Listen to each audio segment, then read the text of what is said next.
Well, welcome. I'm Tabney Dozier. Thank you for joining us for this latest episode of Meet the Hopkins with LaShonda and Joshua. How are y'all doing today? Good. We're doing great. Baby, we got Kentucky in the house. Oh, yeah. Okay, this is so wonderful. A little bit of backstory. LaShonda and I are sorority sisters, Delta Sigma Theta Sorority Incorporated. Okay, and Kentucky natives. And I've been blessed to, follow, a journey that you and I have shared. And then now morphing with a new family, a new husband, a new son. We have a lot to get to on this episode. So we're nearing almost 4 years of marriage. Let's begin with some reflection on that. Ladies first, go ahead. So, January the 30th, we will be married 4 years. As everybody should know now, we initially went and got married at the courthouse. Nobody knew. Literally woke up one morning, put on sweatpants, went to the courthouse, got married down in the Houston courthouse. Mm-hmm. I don't know. But it's been a lot, in almost 4 years we have done a lot. We got married, then we had a big wedding, then we had, baby showers, baby. We are going through some career changes, so a lot has happened. Mm-hmm. It's been good though. Good. What's your reflection? I want to piggyback off of what Shonda said. It's just been a lot that we've taken on within a short amount of time. Grateful for it all because God doesn't give you more than you can handle.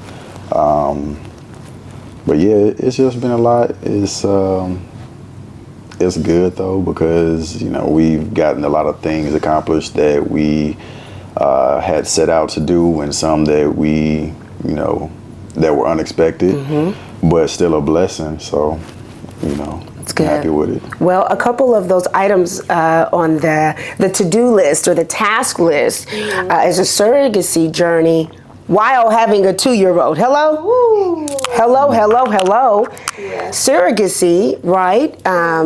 Take it away on that one. So I am a gestational surrogate. I'm currently, tomorrow I'll be 21 weeks pregnant. My best friend kind of was my inspiration, my maid of honor, Tiffany. So she was a surrogate. She was actually pregnant at the same time I was pregnant with Major. And I watched her journey. Her journey was great. Her intended parents were great. She had a great pregnancy. And I guess in the back of my mind, even when Josh and I got pregnant with Major, I was 35. 35. I had him at 36. So I was technically a geriatric, mother pregnancy. And I always wonder, I always had reservations if I would have complications being pregnant, getting pregnant, staying pregnant. And we did not, thank God. But I didn't realize that, so many people had infertility issues. I, had asked Joshua one time, like when we were dating, like, what if we couldn't get pregnant? Would you? And he was like, well, I wouldn't want to adopt, So surrogacy was something that if I couldn't have our own baby, like I would want somebody to do it for me. The parents that we are having the baby for, they're a couple out of the DMV area. Great couple, young. They lost a 2-year-old to a rare form of cancer. Oh, no. They have a 2-year-old daughter now, so they have been through a lot. And they deserve a baby. They deserve this baby that they want. And I am healthy and blessed enough to give it to them. So, yeah. When When you hear your wife is going to be a surrogate for another family, what were the thoughts going through your mind? When she initially told me, I was like, no. I was like flat out no. And my initial thought was a safety concern. There could be complications, and I'm like, no, then that wasn't our plan, because then that takes time away from things that we want to do. And I didn't know much about it So I was like, no. You said, let's just play it safe and say no. Yeah, but she did some homework and then she sent me some stuff, and then I looked a little bit more into it, and she told me a reason why she wanted to do it. And then I was like, all right, cool, you know, if you want to do it, I'll support you.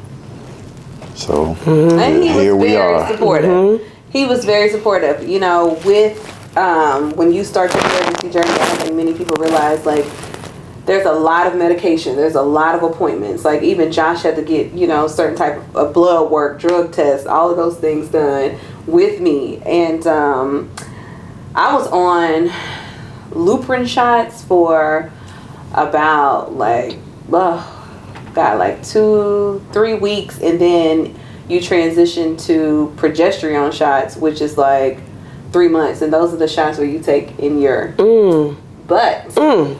And Josh gave me every single shot, probably except for 2 while I was out of town. Every single shot he gave me, it was my butt was hard. I was just like tired. It's hormones. You are literally, because your body is getting pregnant off science. You know, we're not doing this the old-fashioned way. So it's hormones. It's a lot. Like, and neither one of us are medical professionals. So, you know, some days we didn't know, like when we first started, we didn't know what we was doing. Right. You know, and we just get this box in the mail. It's like, give yourself these shots. Like, so I am so appreciative of him, because I say this is our journey. Even though I'm pregnant, I say this is our journey because I could not have did it without him, and I would not have did it if he didn't, you know, wasn't supportive of it. And so there's this love and support and this, you know, birth of new life while seeing the life you did create together grow and flourish and blossom. How are these terrible twos? Are they terrible? Are they terribly great? Are they terribly joyful? Are they terribly tiring? Look, Ooh, all of the above. terribly tiring is probably the best Yeah. description. He is extremely busy. He gives you a run for your money. He is very loving, very active. He's a Gemini. Oh, yeah. Makes perfect. Look, enough said. A baby Gemini at Sour that. Patch Kid. Yes. Sour then sweet. Through and through. Wow. Wow. The developmental growth, you know, it's been a while since I've seen him, so it's great. Are you enjoying that? The more he's talking, recognizing letters. Oh, yeah. He knows how to count to 10. He knows his letters. You know, we have put him in speech because we just felt like that was something that we just wanted to get ahead of. I feel like, you know, he was just kind of a little behind, and that's just I don't know, mother's intuition. I guess. You know, Josh is more like, oh, he'll be fine. You know, he'll grow into talking and flourishing, and I'm just like, you know, I have this little black boy who can't not be delayed. Like, he's got to be ahead of the game. Okay. So, you know, we are a team, and we kind of do all we can for him to just make sure we create the best environment and get ahead on the things we can get ahead of. Yeah. So we talked about terrible twos. We've talked about surrogacy. Travel, as many know, is a huge component of your relationship and how you know, morphed into this union. Now there's talk of travel, but relocation from the United States of America. Where do we stand on that? That idea, I'm sure, has something that has been built up over time. It was on your all's minds prior to knowing each other or since being together? Well, we were both avid travelers prior to meeting each other. I never thought about actually moving abroad, but I wasn't necessarily closed off to it either. But now that we've gotten together and we've traveled and we see how things are going here in the States, it's not very conducive to the type of home that we want to have and the type of life that we want to create for our son. Like, the way that things are going is not in his best interest. Okay. You know, it's a lot more out there that we want to, you know, expose him to. Yeah. And Shonda, I mean, you've been vocal about specific issues, you know, food, mass shootings, gun laws, safety of your kid in school. Absolutely. I'm sending you a video probably every other day at this point why it's time to go. Like, because it's just, you know, and don't get me wrong, this is the country I serve. You know, I'm still a patriot. I'm still in the military. However, for my family, I feel like, you know, in the future, we will not be here to live. Like, everything from healthcare to childcare to the education system, there are so many other countries that just look more appealing. I want to go somewhere where we are able to live off one income. And when I say live, it's not pay bills. It is have a chef a couple times a week. It is family outings, being able to afford those. Family outings, being able to afford a nanny full time, being able to take Spanish classes or wherever we are, like just those luxuries, those little luxuries that can just cure your soul, help you out so much. Like, those are the things that I look forward to, and those are the things that I know that I can see that more clear in another country than I can see here, because spinach is $5 here right now. It's not taking you far by any means.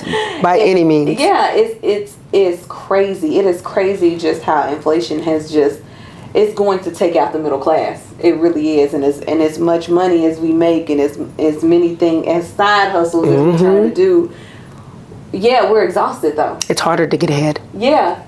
So it's just like, you know, we have already started making some cutbacks.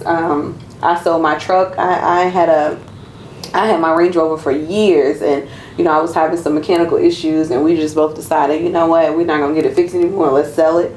Sold it. And I was like, why do we really need 2 cars? You know, I was like, I work from home.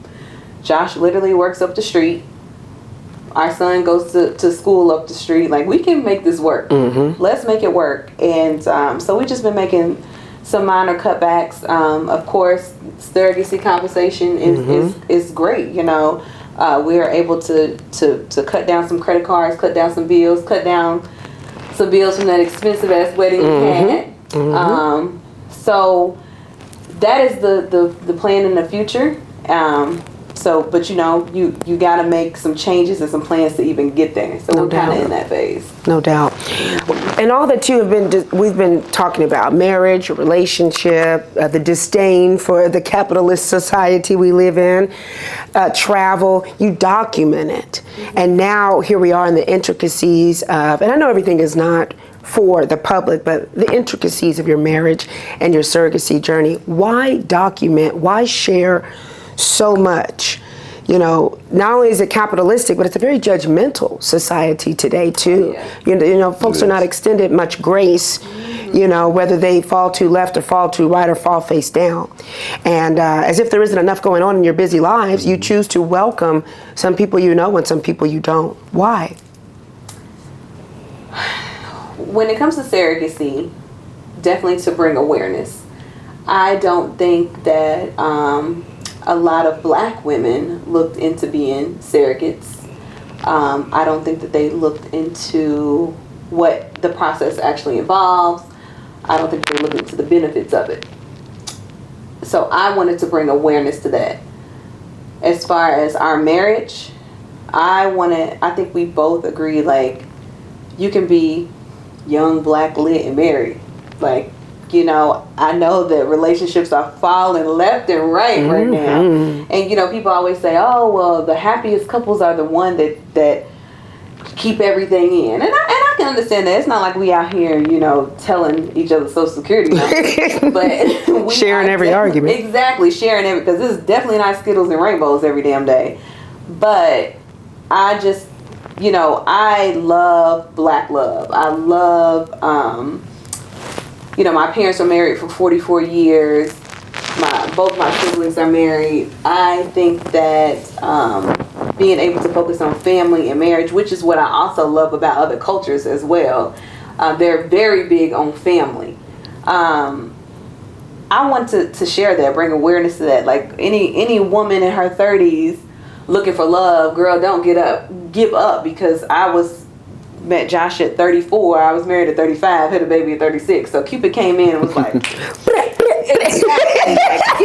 the arrows. So it was just, And it happens so, and I would not do it any other way. Okay. You know, so I want to give that woman who is just over dating.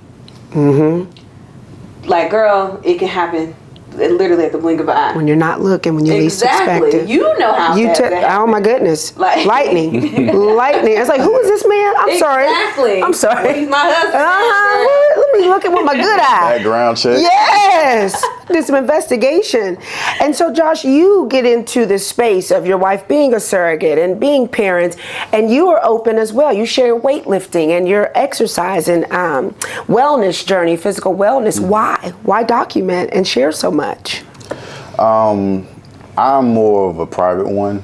I share that part because I love fitness. I want to be able to see something that has grown over time. He said it's how dad buys are supposed to look. Putting a new spin on it. I ain't mad. Exactly. But no, it's just something that I want to document to be able to see over time and to possibly give someone the motivation or the courage to keep going. Because I've been working out. I've had this fitness journey going for years, and you know, when I feel like I got a good consistency going, something happens and it knocks me off. Try it again. Get to a better point. You know, you're stronger, Consistent you're looking pace. better. Something happens and knock you off. I was going to compete, with bodybuilding. COVID happened, knocked me completely off. So Then we both got that. started eating a lot, brunching every day. Yeah, buddy. DoorDash. But yeah, that part is just to give myself motivation, but also hope that someone else benefits from it as well. Now, as far as the personal life goes, there's certain things that I'm open to sharing, but not sharing too much because, like you said, people are unforgiving. They're very judgmental, and I don't want to have us be put under scrutiny because of how someone else feels. People are always willing to throw a rock in a glass house. Come on. And then hide their hand. So, people are very mean. They're very rude, and they can do it because they're behind a keyboard or a phone or whatever, and people are going to say what they want to say regardless, but You just have a good balance. you just try to have a good balance. Yeah. And you share more positive too. Yeah. Yes. So that funnels into, mental wellness, which is something I want to hit. And I do want to start with you this time, Josh, because, the space for Black men to be vulnerable is also few and far between. As a father, as a husband, as a business owner, all the hats that you wear, what do you do? What type of activities? How do you hold space for yourself on good mental wellness days and not so good mental wellness days? And what would you say to other Black men as well? Well, that's been a journey, and it's pretty much just come to a head for me where I've been able to understand what's needed, when it's needed, who I can get it from. So I have my own personal therapist now. I have a group of men who are pretty much in the same space that I am. They're Black, they're fathers, they have businesses, some of them are married, and just talking to them, and even we're talking to some of my clients too, we just realize that a lot of Black men don't have that space to just be themselves, to tell how they truly feel or what they're going through without being judged. Like, there's this stigma that's put on men. You have to be strong, you have to provide, you have to protect, and that's it. So when it's talked about, when your feelings or emotions are talked about, you're automatically seen as weak, or you're seen as a simp, or whatever the case, whatever the new term that people are using nowadays, that's what you're seen as. So it pretty much just makes a lot of men, clam up, and I'll just deal with it. Are you okay? Yeah, I'm okay. And you have that inner turmoil that's just constantly building. But if you have those outlets, those group of men that you can talk to, or professional therapist that you can speak to, you can start dealing with some of the things that you're encountering every day, or even going through stuff that you've had, like from childhood traumas, or just growing up into adulthood. just speaking about that, it helps you in many areas of your life, with your house, dealing with kids, being out in public. Right. Like it helps you so much. Is therapy one of the tools in your tool belt? It is. It is. Very good. LaShonda? Yes, my therapist and we are on a text terms. Like, listen, girl, I need you today. Can you fit me in today? And I got into therapy when Josh and I first started dating. And she's been the same therapist I've had. She's awesome.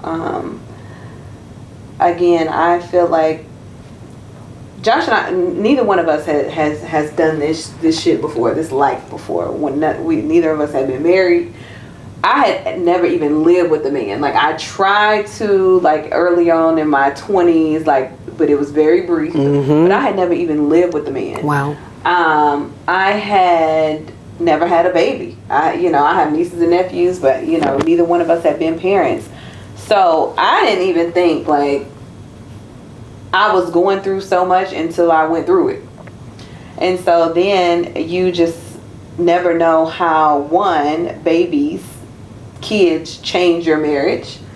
How postpartum is a real thing. Women go through postpartum for years sometimes, and we are always want to be the strong woman. Like, I'm the strong woman. I'm the strong black woman. Like, I'm good. I don't need therapy, but no, I needed it. We needed it. And I think, especially right now, it is critical because, you turn on the damn TV every day and it's just some bullshit. It's somebody dying. It's somebody shooting up the schools. It's somebody, like, stealing money. Politics. Mm-hmm. Like, damn, like, where's the positivity? So therapy is like a safe space for me, and I think that it just allows me to have a space where I have an unbiased opinion. Like, yes, I can talk to you, I can talk to my girlfriends, Mm-hmm. All day, and I love what you all have to say, but, let's keep it real. If I call you tomorrow and be like, girl, Josh did, you jumping on my side.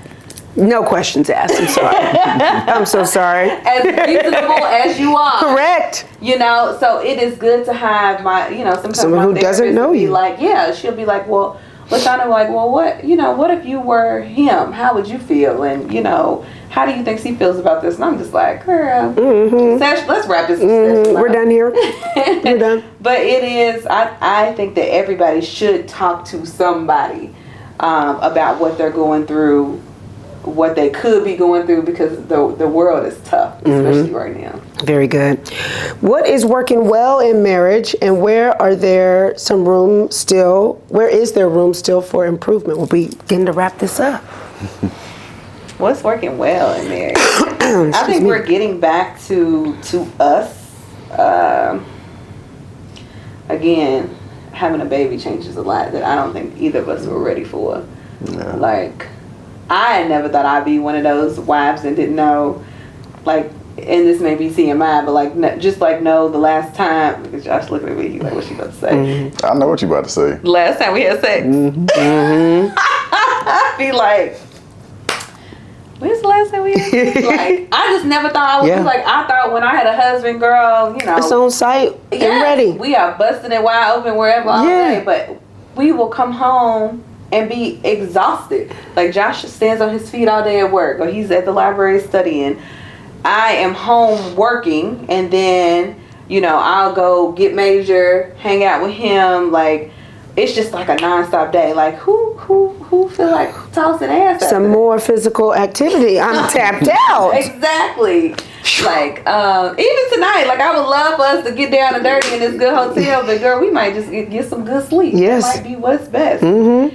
So, I think what is working well is just like a reset. We like to get back to ourselves. Because even when we was driving around down here, I was like, you remember when we was single? Like, we used to just come and get a hotel room and just walk and go to dinner at one of these restaurants and Good old days. the good old day. We're trying to get back to that, but shit, now we go out the house. Like right now, our babysitter running out of town. Right. It costs you money to step out. To get out, we haven't done anything. Yes. So things have changed, but we are trying to figure it out, and just make what works work as best you can. What's working well, and where is there room for improvement? What's working well is being on the same page as far as our common goals. Never losing sight of that, so that always keeps us going. We know that we got things we're trying to accomplish. We got a little boy that we're trying to, set some stuff up for, so we're constantly working for that. And I think he is kind of our common ground, where if anything starts going left, I'm like, all right, we got this little kid here. And we need to be a great example for him. And we can't do that if, we got attitudes or frustrations and we're letting life get the best of us, and he's absorbing all that energy. He's seeing a tiredness, or he's feeling the lack thereof, and it starts to affect him, and we don't want that. So that's what keeps us going. The only thing I think that, there's always room for improvement in pretty much any area, because we're constantly growing. Everyone is in different seasons, and we have to continuously keep learning each other. But as long as that communication is there, that effective communication is there,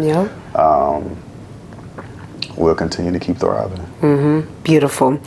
Outlook on the final 90 days of 2023. What is mantra, your word, your umbrella that covers you? How do you sum it up? Dang, I can't believe it. It's almost October. Damn, 90 days. Literally. Yeah. Literally. 39 next Honey, month. Santa Claus is on his way into town. With it. You'll be 39 next month, Big Daddy. Love it. Look, one step closer to 40. I'm cool with it. Wrapping up the year, I think it's just to have faith, have grace, and just persevere. All of those are so important as you wrap up this last, like you said, 90 days. Just what the world is tough.